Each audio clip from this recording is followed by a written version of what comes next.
Nowadays, the Circle Line begins at Hammersmith and shares tracks with the Hammersmith and City Line to Liverpool Street. Trains then combine with the District Line, completing the loop around central London by terminating at Edgware Road, a total of 17 route miles.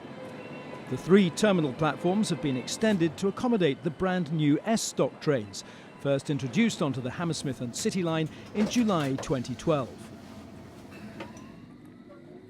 On departure, we can see Hammersmith Depot. Note the C-Stock train to our far right, which was removed to Booths of Rotherham for scrapping 2 weeks after filming. Circle Line services were extended from Edgware Road to Hammersmith on the 13th of December 2009. Not only has this led to an increased service over the Hammersmith branch, but also allowed a more regular service to operate around the Circle. From here to Farringdon, we traverse the very first passenger-carrying underground railway in the world, opened by the Metropolitan Railway on the 10th of January 1863 and powered by steam. Notice the generous loading gauge of the tunnels. The line was constructed by means of the cut and cover method, where a trench was excavated and bricked over. The route consisted of 2 running lines, each with 3 rails, allowing the passage of broad gauge and standard gauge trains.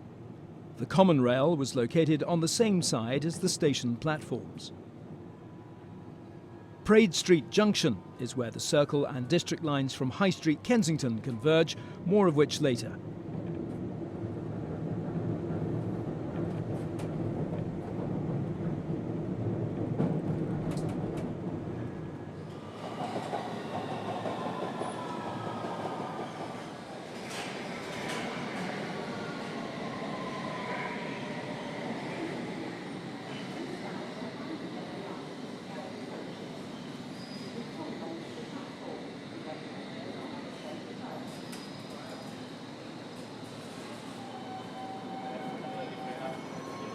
Of all the inner circle stations, Bayswater retains its original character best of all.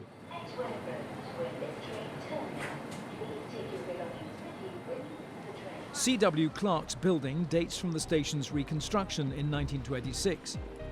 Having completed our journey over the Circle, we now turn our attention to the Hammersmith and City Line. At Aldgate East, we rejoin the District Line.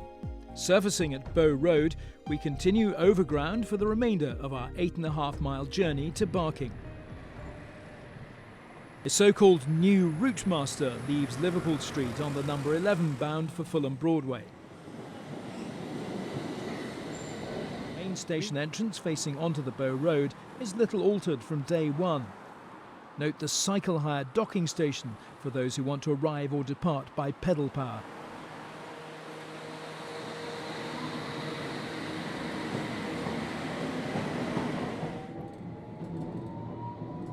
To reach the former Campbell Road junction, we now climb a gradient of 1 in 32, the steepest used by passenger trains on the whole underground.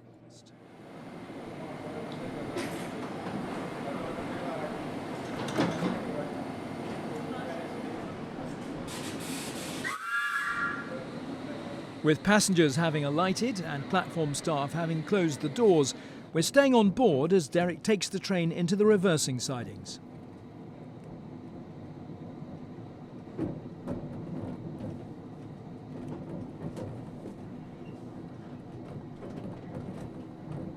There's a 10-mile-an-hour speed restriction into the stabling sidings, which were brought into use following closure of the depot at East Ham. Typically, the track is not up to the same standard as that of the main running lines.